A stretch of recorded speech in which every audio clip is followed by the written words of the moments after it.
Great.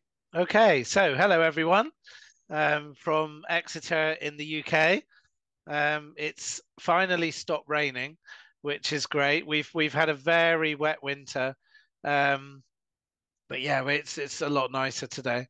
So hello, I'm Marcus Brown. I run the FabLab in Exeter Library, and we're very excited this year to say it's our 10th year anniversary. So that our FabLab opened in 2014, and obviously we're in 2024, so we're doing lots of events this year to celebrate 10 years of making, which should be lots of fun. So what is FabLab Devon? We're a room in a library. We have one room. It's not really very big, but we have as many machines as we can fit in. So you can see here, this we have a big table in the middle, so everybody can work in a group in the middle, and then we have different machines all the way around the outside. So we work with all sorts of people, which we'll talk about as we go through, and we make all sorts of things. So we like to say that in the Fab Lab you can make almost anything. So these are just some examples. So it's children's t-shirts. This is in vinyl. We can print onto fabric, so we can print t-shirts or bags. We do laser cutting, all sorts of things, 3D printing, all sorts of random crazy things. Do you want me, Yuri, to stop after each slide? Would that work better? Or Marcus, if it's okay for you, yeah, let us please after each slide sure. make a short. Okay. Отже, Маркус розповідає про те, що цьому простору в бібліотеці 10 років цього року, він у 2014 році стартував. Це окрема кімната в бібліотеці, в якій є обладнання, бачимо ноутбуки, лазерний різак, кілька 3D-принтерів, а також обладнання для друку на текстилі і на футболках, на шоперах. І думаю, що ми ще в наступних слайдах побачимо може інше обладнання. I'm good, Marcus. Thank you. Great. Yeah. Oh, wrong way. So we in Exeter, we are part of an international FabLab Foundation. It sounds like some of you may have heard of the FabLab Foundation.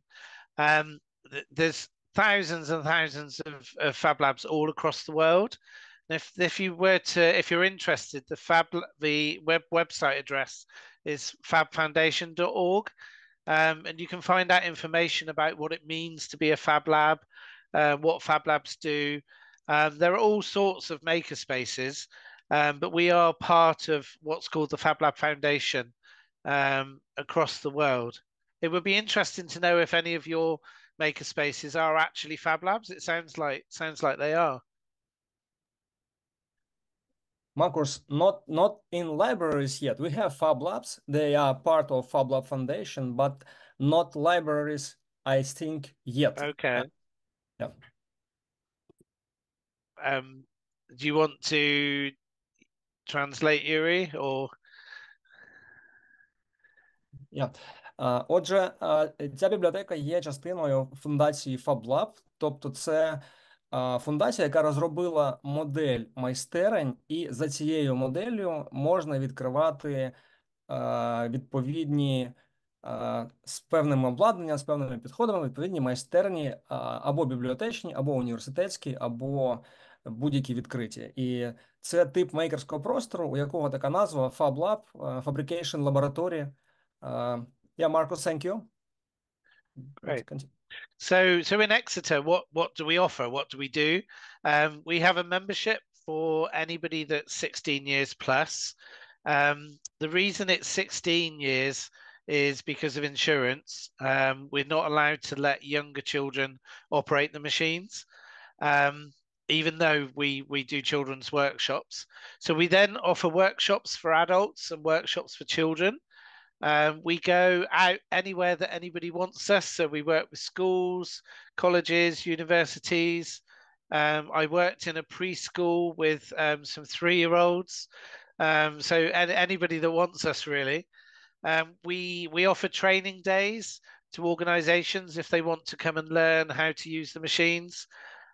We also offer advice to other makerspaces. We've worked with Hong Kong libraries, the Prague Centre of Technology, the British Library, and now Ukraine Library. So yeah, we've offered support to lots of different people. FabLab Devon надає можливості абонементи учням чи членам від 16 років. І це пов'язано з тим, що страховка починає діяти тільки з 16 років, і молодших підлітків дітей не допускають до обладнання, хоча вони приходять в простір, але не працюють з обладнанням. Також проводяться воркшопи, навчальні класи для окремих людей, а також для представників організацій.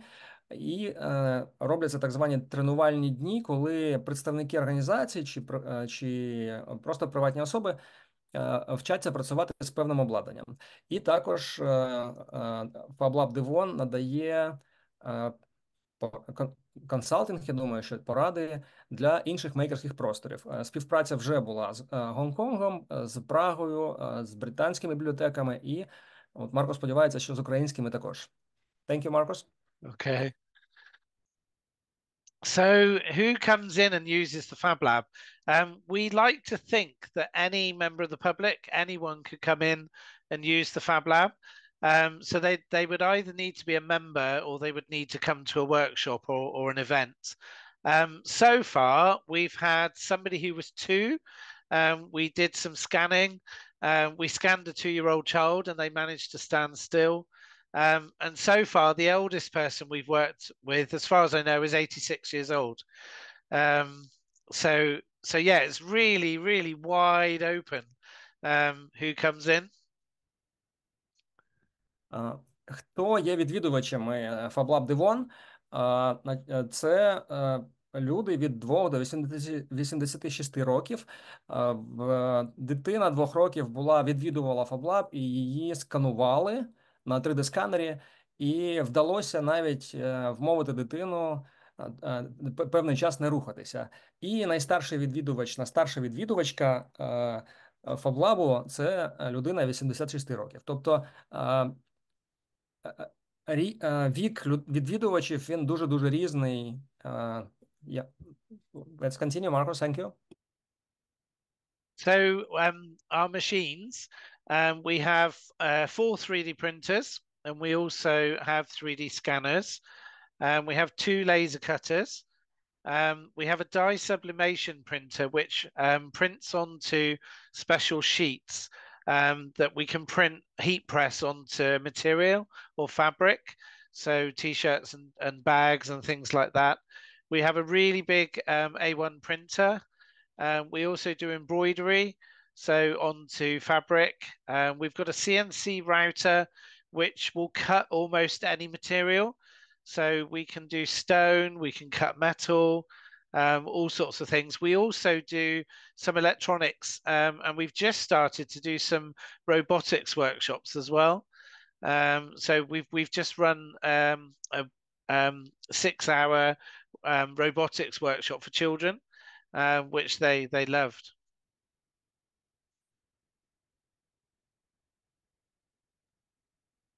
Отже, в FabLab є 4 3D-принтери, 2 лазерних різаки, сублімаційний принтер для друку на тканинах, просто великий принтер формату А1, швейні машини, ЧПУ-станок і набори електроніки і робототехніки. І зараз на базі бібліотеки запущені навчальні курси на 6 годин з робототехніки. Маркус? We have a lot of equipment in one room. It's one small room. It's great. I love it. So I thought it would be useful to say, well, which machines are the most popular if you're thinking of a makerspace in your library. In 2014, when the FabLab first opened, everybody was really excited about 3D printing. but because 3D printing has been around for a while now and 3D printers are a lot cheaper, our laser cutters are much more popular. So we still do 3D printing. We do a lot of 3D printing, but most of our members, when they come in, tend to book on the laser cutter because they're more expensive to have at home. Yuri? Отже, найпопулярніші машини, коли тільки відкрився мейкерський простір, це були 3D-принтери, бо в 2014 році вони були дорогі і не дуже доступні, і дуже цікаві. Зараз найпопулярніші машини, на яких працюють, це лазерні різаки, бо 3D-принтери вже можна поставити вдома, у багатьох відвідувачів вони, напевно, вже і є, а от лазерний різак все ще з ним складніше, і тому користуються тим, який є в бібліотеці і в FabLab Devon. Marcus, and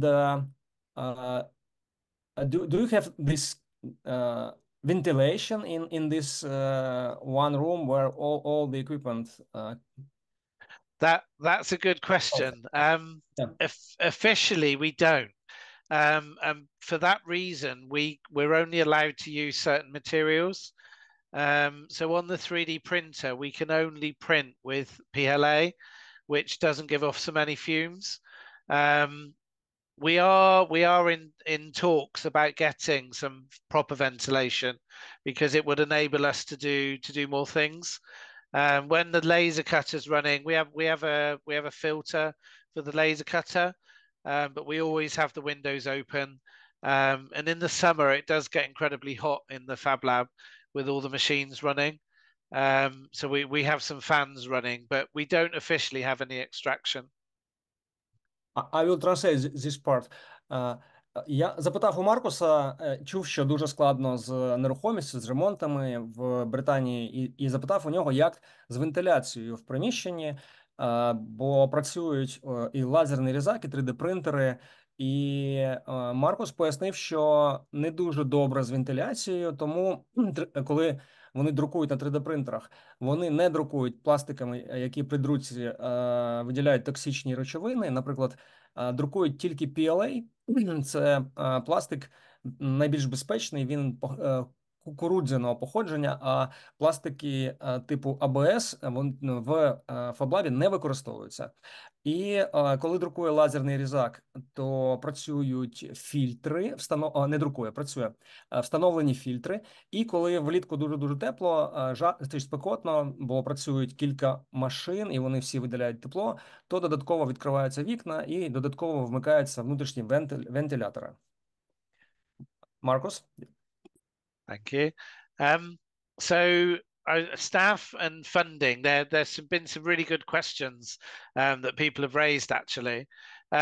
So in terms of staffing, there's me. I work part-time, so I work 3.5 days a week.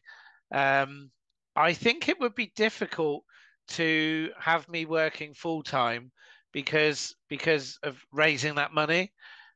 So I work 3.5 days a week. We also then have a team of 15 volunteers, and they come in and they open the Fab Lab on days that I'm not there. Or if I'm working in a school, I'm working in a school tomorrow. The volunteers then open the Fab Lab. So we have quite a big team. And then one of the library managers, one of the senior managers, is also my line manager. So we are meant to be part of the whole library team. I am part of the library. We try and link with library events, for example, or reading challenges in the summer. So one of the library senior managers is also my line manager and knows what's going on in the library as well. Yuri? Питання з форми зворотнього зв'язку про кількість людей, які працюють в FabLab. Отже, Маркус працює 3,5 дні на тиждень, а решту часу він працює в школі і схоже, що займається пошуком грантів чи пошуком фінансування для майстерні. Також працює 15 волонтерів з різним завантаженням і один старший менеджер, лінійний менеджер. Так, також працює FabLab Devon, тому що FabLab є частиною бібліотеки, і в ньому також проводяться загальні бібліотечні активності, так, такі як літературне читання і так далі. Маркус?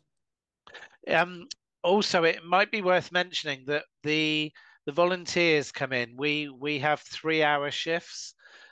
So we have volunteers for 3 hours in the morning, 3 hours in the afternoon. We obviously don't pay them because they're volunteers, but we do give them machine time. So we call it machine credit. So if a volunteer comes in for 3 hours, we let them collect an hour's machine time, which actually works really well because they want to come in and make things themselves. But also it keeps them using the machines so that they remember how to use them. And the volunteers actually do all of the training for new members. I actually do very little training for our members because the volunteers they run all of the inductions and all of the training for members. Yuri? This is great practice.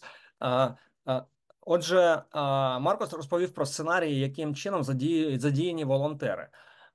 Волонтери, коли допомагають іншим відвідувачам FabLabу або навчають когось, вони за це отримують бонусні години, які вони можуть самі проводити з використанням цих машин.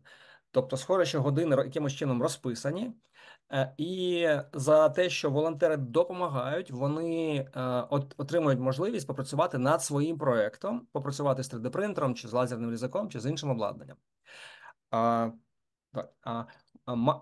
Marcus, and calculating these bonus hours for volunteers, you have some type of software with scheduling, or how it works in how you book this time and hours?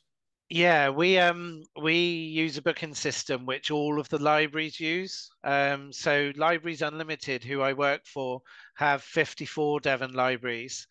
And we also have a site for the FabLab. So yeah, we give members a link. They set up an account and then they can book themselves in, and the volunteers can book themselves in. So yeah, I talked about the staff, but funding wise, we charge for the membership. So if somebody wants to be a member, at the moment we have 5 different types of membership, but I won't get too detailed. But our normal membership is £6 a month. And we asked for that at the beginning of the year, so that we have that money in. Membership includes three training sessions. And then after the 3rd training session, members then have to pay to use the machine. So for example, the laser cut is £10 an hour. 3D printing, we charge £1 an hour, and a little bit of money for the material. We have an individual membership, which is £6 a month. We also have a business membership. We also have a membership for adults with a low income, so with less money. We've just introduced that, and we've got lots of new members that way who couldn't afford to come in otherwise. So some of our funding comes from membership fees and the machine bookings, but actually it doesn't even cover half of our costs. So the biggest way we raise money is by me running group workshops. So my main role is to run workshops for normally 8 or 10 people, so either adults or children. At the moment, I'm delivering 300 workshops in schools for Devon County Council, and that's bringing in really good money. We also run birthday parties, which also bring in good money. But if the FabLab was just a membership on its own, we wouldn't cover our funding needs. We aim to be non-profit, so we're not looking to make a profit. We're aiming just to cover our costs. But we absolutely need group workshops to meet our costing. Last year we just covered our costs, so it is a constant challenge. Yuri? Marcus, I'm impressed. 300 a year, correct? I'm doing that in about 9 months, actually. I'm doing 3 workshops a day at the moment in secondary Wow. schools. Yeah. This is amazing. Okay, I will translate this Sure. financial and funding part. Sure. Отже, Маркус описав фінансову модель, як це працює. FabLab Devon – це неприбуткова організація і працює на, перше, це членські внески, які складають 6 фунтів на рік. Ці членські внески платяться на рік наперед, і в них входить відвідування простору і також навчання 3 години навчання. Далі за доступ до обладнання окремо люди платять за кожну годину. Наприклад, до лазерного різака це 10 фунтів на годину, до 3D-принтера це 1 фунт на годину. Є абонементи для відвідувачів, є абонементи для представників бізнесу, і є абонементи, от щойно нещодавно ввели абонементи для людей з низькими доходами. І Маркус каже, що цих грошей не вистачає навіть на те, щоб покрити половину витрат, які є у Фаблабу. Тому для того, щоб покривати решту, Маркус проводить багато навчання. Я так розумів, що частина цього навчання на базі Фаблабу, частина в школі. Отже, сам Маркус проводить приблизно 300 навчальних курсів на рік. І він сказав, що у нього найближчим часом 3 на день, здається, навчальні курси. Далі він проводить групові навчання, коли в групу збираються, напевно, нові відвідувачі, і їм треба провести навчання з певного напрямку, з яких Маркос описував на попередніх слайдах. І також робляться дні народження. Це дуже цікавий формат. Святкувати день народження у Фаблабі з обладнанням, з якимось, напевно, виготовленням цікавих об'єктів. Це прям цікаво спробувати. Не в кафе піти з підлітками і друзями, а прийти в FabLab, святкувати день народження. Маркус, microphone yours. You have a very good memory. You're doing really well. Marcus, this is financial questions. It's important, and I interested in every aspect of funding of such spaces. It's actually really difficult to cover your costs. I came into the Fab Lab in 2019, and at that point they always made a loss. And since I've been in post, I think partly because I'm used to teaching all day, they never used to run many workshops, and it's absolutely essential, as I said before, to run lots of group workshops, because you instead of a member coming in and paying £10 for the laser cutter, I can make £150 on a workshop. I obviously keep an eye on the material costs. So every workshop we do, I think we're quite unique. Every workshop we do, we make what they've designed and they get to keep it and take it home. So sometimes we make it in the workshop, sometimes it's after. But without running lots and lots of group workshops, we would never cover our costs. Did you want to? Так, Маркос, Yeah. it's important again. Отже, коли розставляються пріоритети, Маркус, наприклад, обирає завжди провести навчальні курси і отримати 150 фунтів від учасників, ніж, наприклад, просто здати той самий лазер за 10 фунтів на годину. Тобто, якщо просто здавати обладнання, здавати погодинне обладнання, то це такий формат складніше окуповувати і покривати витрати, і завжди краще працюють воркшопи. Про воркшопи, про навчальні класи ми можемо наприкінці ще трішки зупинитися. У нас є напрацювання в українській мейкерській спільноті. Маркус, please. So there have been lots of questions, and I'm going to work through them as well as I can. And I also see that there's some questions in the chat, which maybe if we've got time at the end, we could pick up some of those as well. There's some really good questions that have made me think, actually. So the first one is the Fab Lab's work regulated by documentation. I can think of two documents particularly. We have a very long risk assessment, which we obviously update every year. We also have to have insurance. Now, Libraries Unlimited is the organization I work for. It's really interesting. They tell me that the library insurance covers the work inside the Fab Lab. And really interestingly, it also covers me if I go out into a school or if I go out into a different library. But you would not want to operate without insurance and obviously without a risk assessment. We also have some handbooks.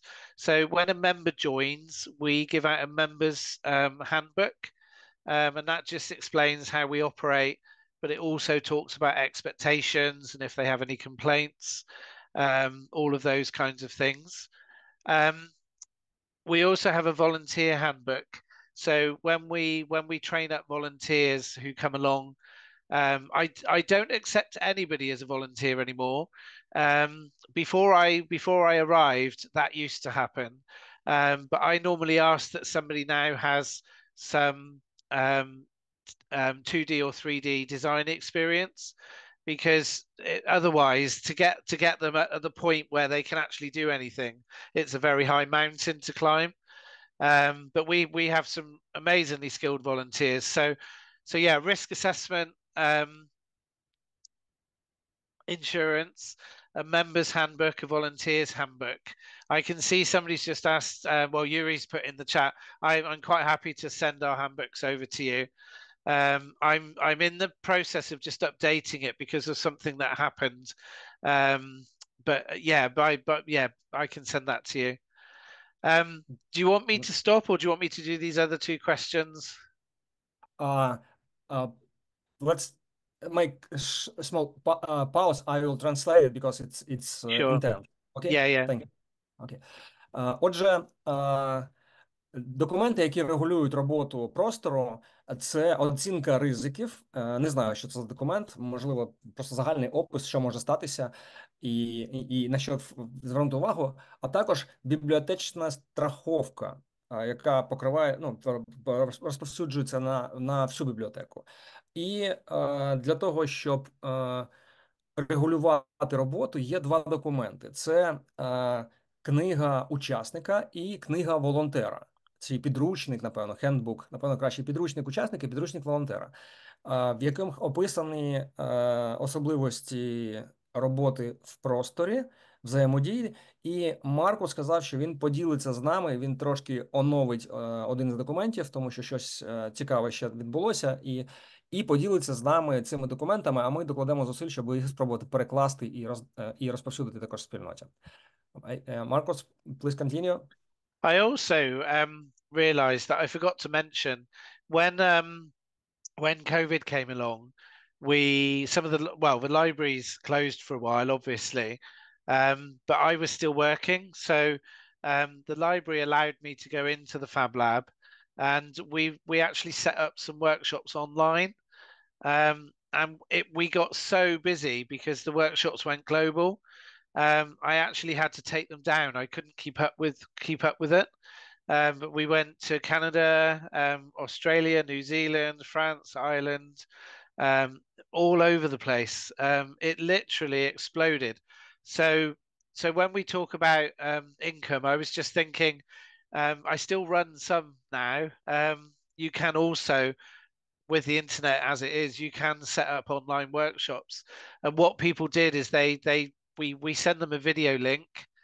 So I record a video, we put it on YouTube. We send them a PDF. So when they sign up and pay for the workshop, we send them a PDF. They can watch the video. They email us their design. We make it and we post it. So yeah, we went global also really quickly, which during the COVID lockdowns, I was the only person in the organization making any money, which was fun. I don't know if you want to pass that on.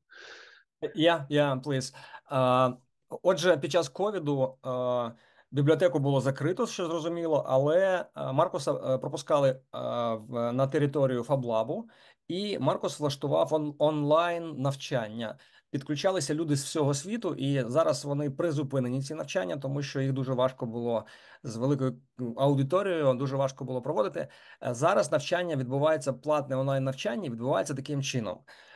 Людина записується і платить за курс. І Маркус відправляє посилання на YouTube, а також інструкції, PDF-документ або Word-документ, інструкції, як з цим працювати. Потім студентка робить свій дизайн, відправляє його назад в FabLab Devon, і Маркус або волонтери виготовляють за цим дизайном, виготовляють прототип чи продукт, і показують виготовлений продукт вже людині через якусь зум-сесію, те, що людина зробила.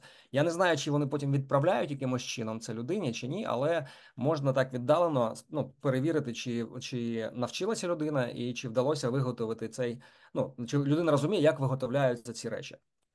Marcus, and after you manufacturing or producing the things that student send you drawings, do you send this object back to student who came online? Yeah. Yep. Okay. Yep.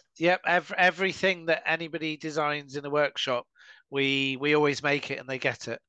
So Okay. the 300 workshops I'm doing in schools at the moment, there's about 3,000 makes in there. So I get some of the volunteers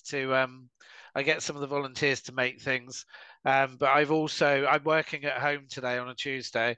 I've actually got two of our 3D printers here because I print almost continuously. So yeah, busy. This is really intense. I'm impressed. I will translate this also. Отже, Sure. всі зроблені об'єкти, які надсилають онлайн-учні, відправляються назад учням, студентам, які пройшли цей онлайн-курс. Зараз Маркус, те, що каже, він проводить 300 навчань на рік, то FabLab Devon відправляє 3000 виготовлених об'єктів студентам, які прийшли на навчальні онлайн-курси. Marcus, I still can't imagine the numbers. I am impressed a lot. This is amazing. Yeah. We try and make some of the designs in the workshop. So if it's a laser cutter session, we try and make them while the children or the adults are there, which saves time. But often we have to make things when they've gone, and then they either come and collect them or we post them. So yeah, it's busy times. and I'm part-time. It's worth remembering I work part-time. So how are funds raised for the purchase? How do we have money for purchasing equipment? It's a constant challenge, actually. We're part of Libraries Unlimited and we have our own budget, but there isn't much money around. So some of our equipment is actually starting to get quite old, and it's going to start failing. We are looking to update some of the laptops that we use because they're starting to get quite old. But because I work for a charity, so Libraries Unlimited is a charity and they run all of the Devon libraries, we can now actually apply for grant funding or grants or pots of money. So as long as we run the right project that impacts the right people, we can get some new equipment from it. We ran a project across Devon 2 years ago, and we actually got income of £68,000. So by delivering projects for people, that's how we're gaining some really good money to then try and replace some of the equipment. But it's new to me because I used to be a teacher, but I am starting to look at grant funding. And as I say, as long as you've got the right project with the right people, you can often get grants of money. Yuri?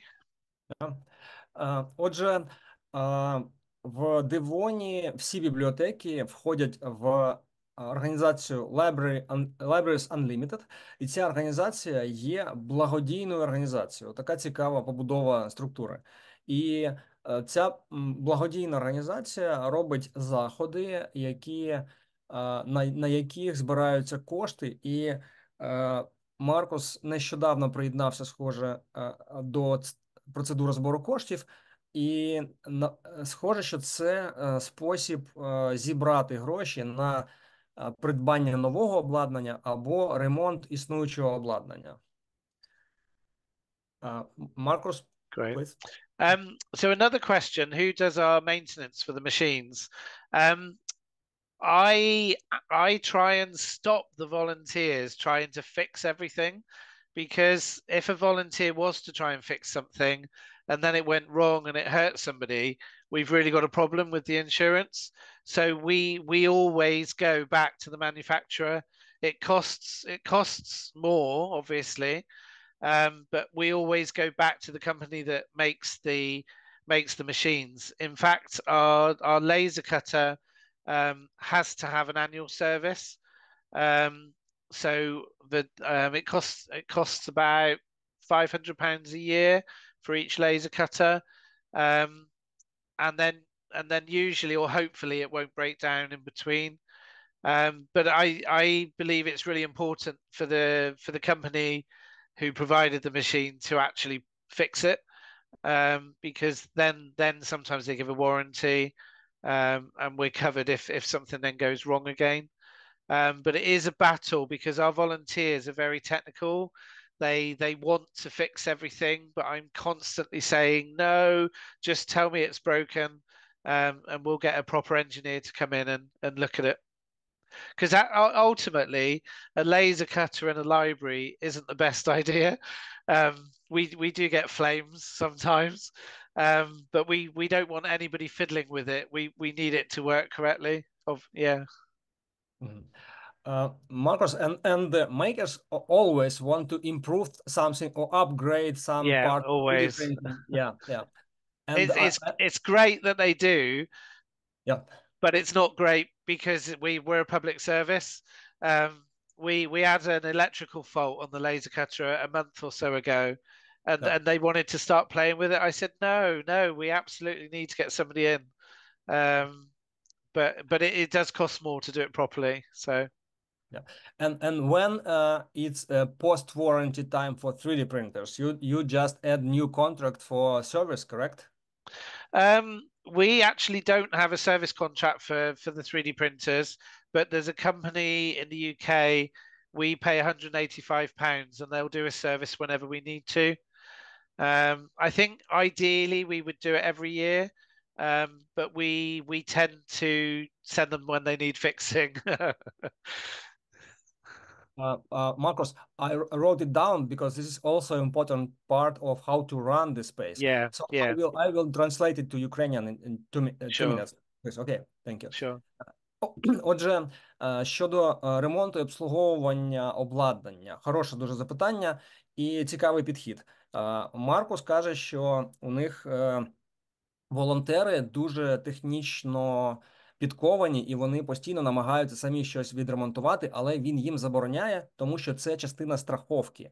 І якщо щось було відремонтовано самостійно і щось потім сталося, там, не знаю, щось неприємне сталося в майстерні, то тоді чи травма, чи там ще якась, чи, не знаю, загоряння, що завгодно, то тоді це страховкою може не покриватися. І Маркус каже, що вони або відправляють, якщо щось зламалося, відправляють виробнику чи компанії, яка продає, або якщо з лазерним в ситуації з лазерним різаком, у них є контракт з компанією, яка його поставила на те, що вони за додаткові 500 фунтів на рік приїжджають і один раз на рік обслуговують, роблять всі там потрібні перевірки, налаштування. Я так розумію, там заміну лампи треба робити, і цього поки що вистачає.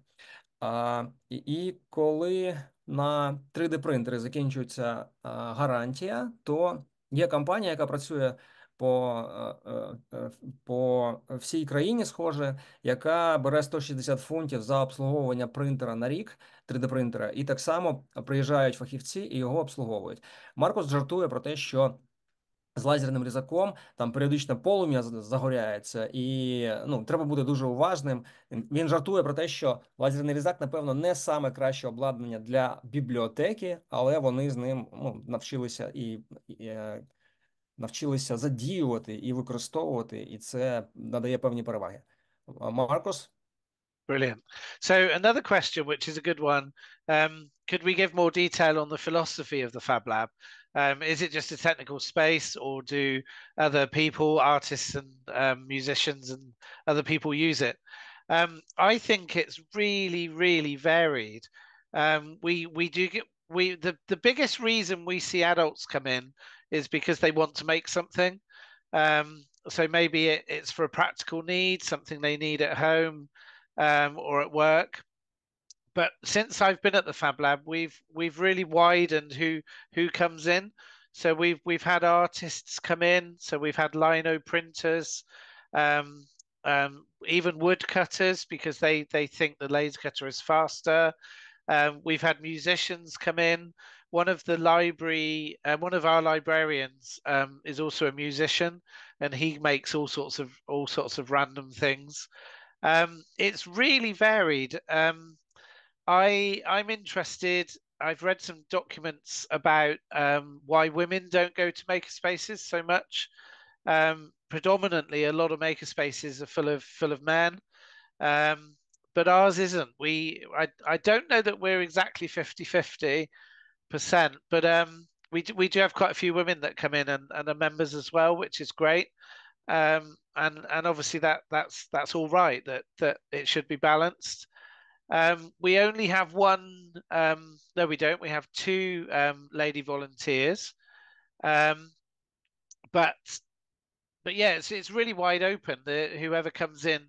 In fact, it keeps me on the edge of my seat, because when somebody comes in to make something, I have no idea what they want to make. So it's fun, but it can be quite stressful. When I first started this job, I found it quite stressful, but I actually quite enjoy it and find it fun now. But yeah, you have no idea what somebody wants to come in and make, and no 2 days are anywhere similar to each other. So it's each just different areas of brain every time they came. Yeah, completely. Okay, I will translate. Sure. Отже, приходять дуже різні люди у FabLab. Дорослі люди зазвичай приходять зробити щось практичне, щось або відремонтувати, або зробити для дому. А також приходять артисти і мисткині, і приходять, наприклад, люди, які займаються деревом, просто тому, що їм швидше порізати дерево на лазерному різаку, ніж в якийсь інший спосіб з ним працювати.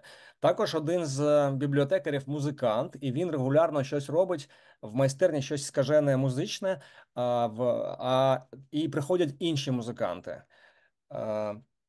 І Маркус каже, що постійно нові проекти, це може бути для декого стресово, але він, схоже, з цим окей і отримує від цього задоволення. І я, напевно, його розумію, бо постійно треба шукати якісь нові рішення і нові ідеї, і це дуже цікаво. Але це, знову ж, це формат саме FabLab Devon. Є і інші формати, де можна робити і навчати людей певним там схожим речам, якщо, наприклад, волонтери не можуть чи не вміють робити якісь інші проекти або не мають потрібних знань. Marcus, please. So another question, is access, do people have to pay to access the Fab Lab? or is it free?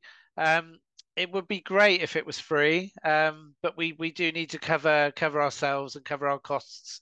So as I say, we give 3 training sessions to new members, and when we don't charge for those, that's included in the membership.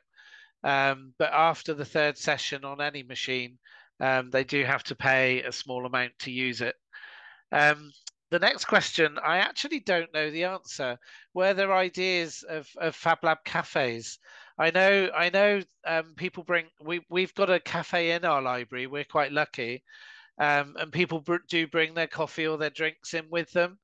Officially, we say not to eat or drink in there, but I don't mind somebody having a coffee as long as they keep it out the way. I think our members would love it if the cafe was joined on to the FabLab. But I don't know whether there was any sort of thinking behind it with the FabLab Foundation. But the idea sounds great, and it would attract people. People would see the FabLab who were maybe just coming for the cafe, and vice versa. So I think it's a good idea, but I don't know if there's any firm plans for that model. Okay, I think this question goes from this Japan Fab Cafe concept. I will share to the chat. Okay. Yeah, here. Отже, Маркус про модель фінансову розповів трошки раніше. Абонемент коштує 6 фунтів на місяць і платиться на рік наперед. І в нього входить 3 години безкоштовно на роботі на машинах, на обладнанні, і всі наступні погодинно оплачуються додатково. Так, і у нас там було питання. Фаб-кафе. Це концепція, яку напевно, ми виробництво в кав'ярні, є окрема сторінка, яку я розшарив, Фаб-кафе. Є відомі приклади, там в Токіо, здається, є таке Фаб-кафе, і в інших країнах і містах. Але в FabLab Devon є кав'ярня в бібліотеці, вона окремо, і резиденти, і волонтери приносять з собою каву, якісь снеки, але воно не поєднано зараз. Маркус? So another question. This was a really interesting one. How have children changed during my working experience as a primary school teacher? So I trained as a primary teacher in the year 2000, and finished in 2018. I worked in 3 primary schools, and I'm also qualified as a head teacher.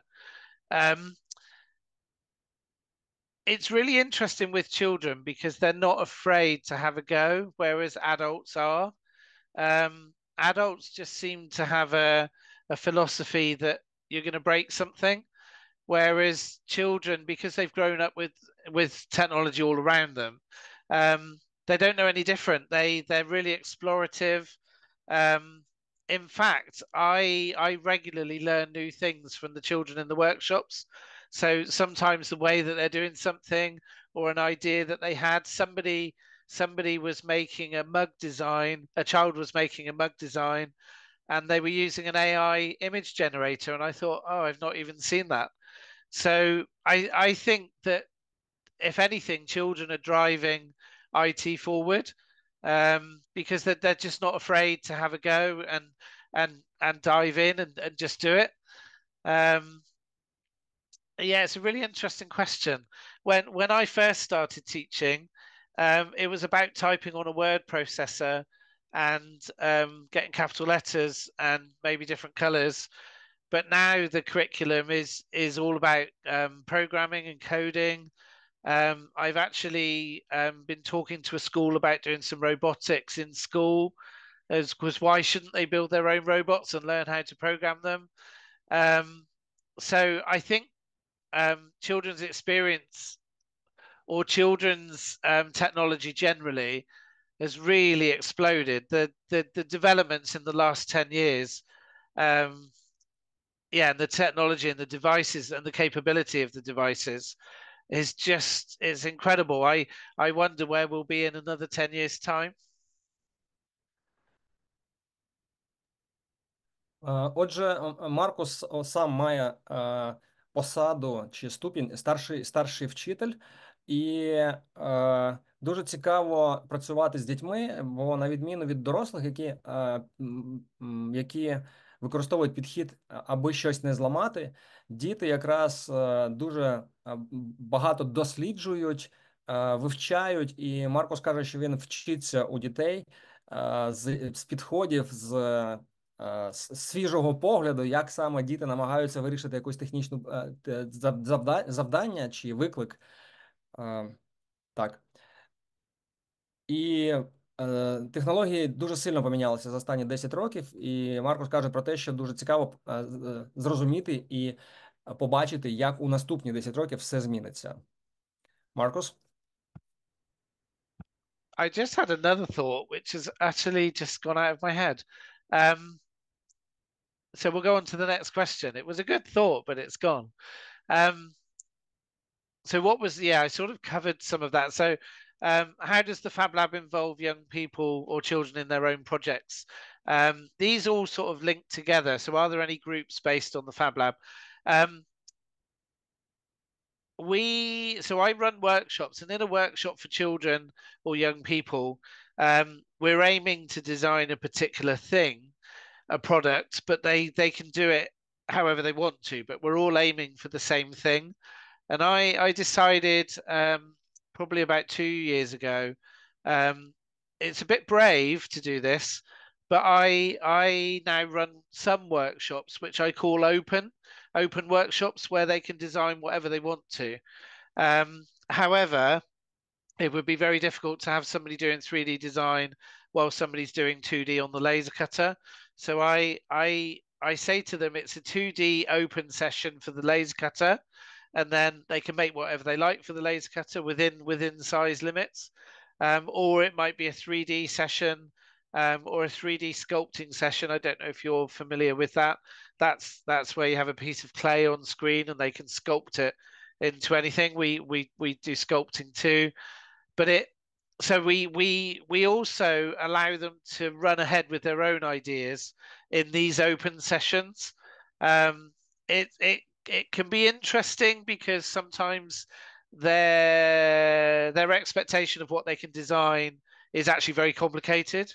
So sometimes we have to pull them back and say, actually, we've only got 2 hours. So you might want to do this, you might want to do that. But on the whole, I wanted to run open sessions so that we weren't controlling too much what they were designing, and that's actually worked really well. People are booking those more than our normal workshops, I would say now. The other question, are there any groups based on FabLab? I wasn't completely sure whether that was meaning, is that like groups online, or do we do groups in the FabLab? I've tried groups with teenagers in the FabLab, and we do get teenagers that come to our workshops, but I've tried a group just for teenagers, because we don't get many teenagers coming into libraries. And I would have thought it would have attracted people into the library, but we struggle to get teenagers in. We don't really know what the secret with them is. We've even tried free sessions and we still didn't attract anybody, which is really interesting. But online, if that's what the question was meaning, there are endless Facebook groups on 3D printing. I'm in many, and I learn all the time from them. There's laser cutting groups. There's sites like thingiverse.com, where people share designs, and you don't even have to design something. You can download it, and then you can tweak it or change it or personalize it. So yeah, I wasn't quite sure what the question was, but we do try and offer different groups in the Fab Lab for different ages. But there are lots and lots of like social groups online, endless groups. Marco, so main challenge is how to involve teenagers to the Fab Lab, correct? It is hard, and into the library generally. The library struggles as well. Okay. I will translate this. Sure. Отже, для залучення молоді у простір розроблені навчальні курси і класи, на які молодь і там хто там, підлітки, напевно, дуже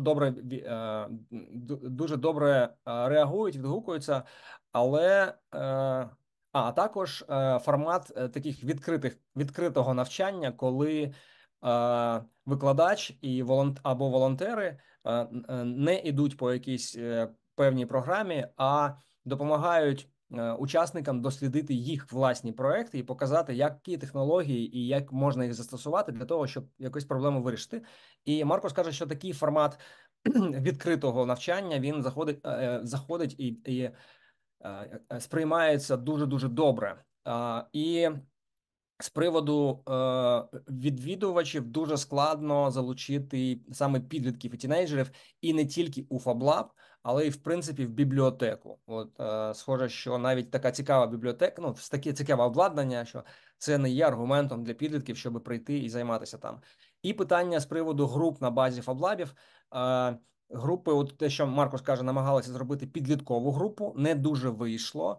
А якщо питання було про онлайн-групи, то є багато груп різних по друку, про лазерним різакам, по іншим технологіям онлайн, які можна брати участь і дивитися, і вчитися. І Маркус каже, що він постійно там чогось нове піддивляється.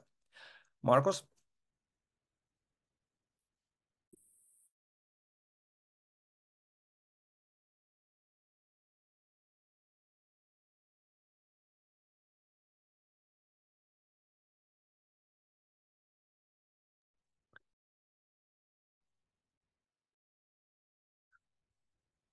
Ah, sorry, my mic was playing up. Somebody was asking about statistics and did I have statistics for categories of activities? And they were saying for activities that are fun, professional, just because they're interested or for a hobby. I don't have any actual statistics, but we hit all of those. Some people literally come in just because they like to learn something new, which I always really enjoy. Um, we do have business memberships where people come in and they make whatever they need to make for their organization. We also I've not mentioned we also do make for organizations locally. So if a company wants 50 tote bags, we will make them. If somebody wants 100 t-shirts, we'll make them. I made 600 tea towels for a school once, which was hot work with the heat press. Some people come in just because they're interested. We do have people with their hobbies. We have several members who've actually got their own model trains, and they make bridges, they make buildings, all sorts of things for their hobby. But as I said, I mentioned before, we have artists come in, musicians. So I've never really considered actually looking at statistics, but it would be really wide open. I think the biggest reason that adults come in is because they want to make something that they need. I would say that's probably at least 50% of the time. But some of our members and children who come to workshops come just because they enjoy it and they love it. They just love. There's something about being human and making something. There's something about creativity because it works for me. If you design something and then you make it, it's really gives you a buzz. Отже, було питання з приводу статистики. Є дуже різні категорії, і Маркос каже, окремо не вивчав, не розкладав на статистику, але є люди використовують простір просто з цікавості. Є професійне використання. Наприклад, Маркос зробив 600, якось чи допоміг, чи сам зробив 600 рушників для школи. Тобто він наносив термопресом, наносив малюнки чи логотипи, напевно, на ці рушники. От. Є професійні замовлення, але є чимало людей, які приходять, тому що їм просто цікаво саме це робити. І в цьому є щось від того, як бути креативним, бути людиною. І от така мотивація рухає і Маркусом також. Йому просто цікаво щось створювати і дивитися, як воно працює, оживає, як воно зроблене, і отримувати задоволення від того, що власними руками зробив річ чи продукт. Маркус? So I think we've got two more. Somebody asked how do we use the maker approach in educational institutions? Well, we we we we usually do the same as the workshops in the Fab Lab. So we go in, I give a demonstration of how to use the software. They then have a go and we help them and support them. And then we bring the designs normally back to the Fab Lab to make, and then we send them back to the school. I know that it's worth mentioning some secondary schools in the UK already now have 3D printers and laser cutters. So sometimes when we go into a secondary school, particularly secondary, it's sometimes useful to use a different process that maybe they haven't got. But not all schools in the UK have them, but quite a few secondaries now do 3D printing and laser cutting. But our approach is pretty much the same. We do a demonstration, allow them time to design, and support them, and then, as I say, we bring the designs back and make them. Отже, дуже цікава взаємодія. Значить, FabLab Devon співпрацює зі школами і проводить онлайн-навчання. Викладачі, значить, Маркус, пояснюють, як працює програмне забезпечення, дає можливість і час для того, щоб діти змоделювали і зробили якийсь проєкт. Потім вони відправляють цей проєкт в FabLab Devon, де його друкують і відправляють назад до шкіл. Тобто у них от така взаємодія, і це дуже допоміжно для тих шкіл, в яких немає обладнання. І якщо 3D-принтери зараз вже з'являються в певних школах, про які казав Маркус, то з лазерним різаком все набагато складніше. І ось таким чином імплементуються мейкерські підходи в освітніх інституціях, в освітньому процесі. Маркус? So the last question that we had before the event, somebody said about the organisation of activities in the space, and is the Fab Lab part of the library, or is it a separate entity that operates in the library? So I mentioned before that the Fab Lab we are part of Libraries Unlimited, so we are part of the whole organisation. So we're not a separate entity, but we do have our own budget, so we can keep track of what we're spending, what we've made, and whether we are covering our costs. The organisation of activities in the space, because of safeguarding, if we have a children's workshop, then the Fab Lab is closed to members. So I always have to balance the amount of workshops we run with the amount of times that we're open for members. In the school holidays, for example, I always run 2.5 days of workshops. So there'd be 5 workshops across that. But we actually don't have space to have members in and to run the workshop, plus the noise of the machines. So I thought it would be useful to mention if we're running a workshop, the Fab Lab is officially closed, and then the children come in, sometimes with their parents if they're really young. Organizational activities in the space, that's all I could actually think of, really. When I first came to the Fab Lab, the room wasn't laid out very well. It didn't allow a big space in the middle. So we've basically put our machines all the way around the outside of the room. And then we have the big table in the middle. And actually that works because all of our machines can be used at the same time by different people. And then there's still a table in the middle for the laptops for design, or if people want to then start constructing and putting something together.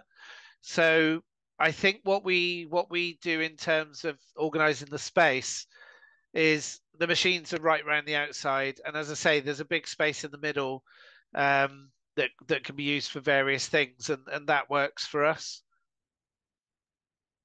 Отже, як Маркус вже казав раніше, бібліотека входить в організацію, яка називається Libraries Unlimited, і це є частиною благодійної організації, тому так, це не приватна структура, І з завантаженням Маркус каже, що треба балансувати час, який відводиться на навчальні класи, на воркшопи, з яких залучається більше коштів на операційну діяльність простору, а також час для резидентів. Тобто з цим треба уважно балансувати. І ще Маркус пояснив, що коли тільки це приміщення виділили для простору, там було не дуже зручно воно облаштовано, і тому поставили по центру робочі столи, за якими можна працювати і моделювати на ноутбуках, і по периметру встановили обладнання і техніку, і з всією технікою можна вже працювати під час цих навчальних класів, коли хтось моделює, хтось вже там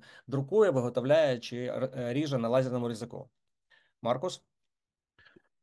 So we've hit all the questions. I'm just looking through. There was one question in the chat about ventilation. Let me find it. There it is. Somebody asked, what about ventilation when we're laser engraving? We've got a really big filter in the FabLab, so it removes everything from the smoke. And I will say that leather absolutely stinks when you laser cut it. And sometimes they do smell it in the library, which is I find that quite funny, but the librarians might not. But we do have the windows open because you have to.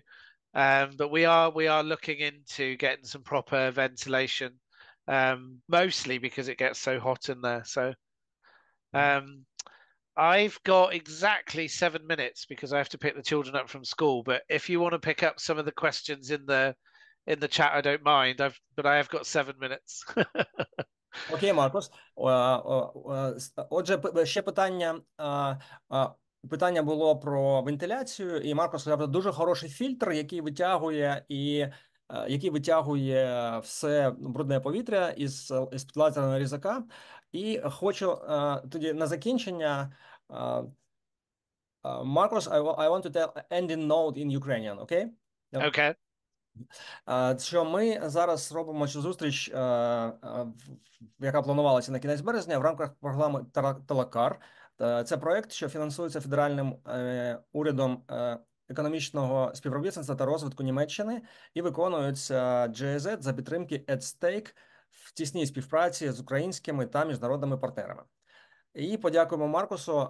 Маркус, thank you for your time, for sharing these inspiring ideas. I'm impressed by the number of workshops you're giving, and this is really cool idea to make it online. It's interesting that it was this practice was pushed by COVID, and yeah.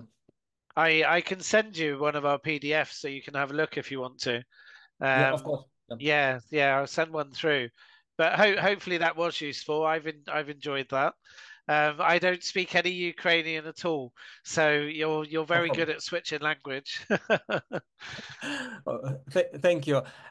We love to learn from others, and especially from such a space who deeply involved in this public intersection. You make a lot for community, even for communities around the world. This is impressive. Also, so yeah, thank you for your time, Marcus. You're welcome. Yeah, it's good fun. Great, thank you. І нагадаю, у нас є бізнес-моделі для мейкерських просторів, такий документ, який можна, в якому можна подивитися варіанти, ще додаткові варіанти, окрім того, що от Маркус зараз привів як приклади, які він використовує. Тому, будь ласка, звертайтеся, ми поширимо і залюбки поспілкуємося. Окей, Маркус, have a nice class. Thanks again, and hope to see. I will share your documents to our audience. Great. Handbooks are very useful for this systematic approach. Thank you. Bye, Brilliant. Marcus. Thanks very much. Cheers. See you. Всім дякую і сподіваюсь до зустрічі.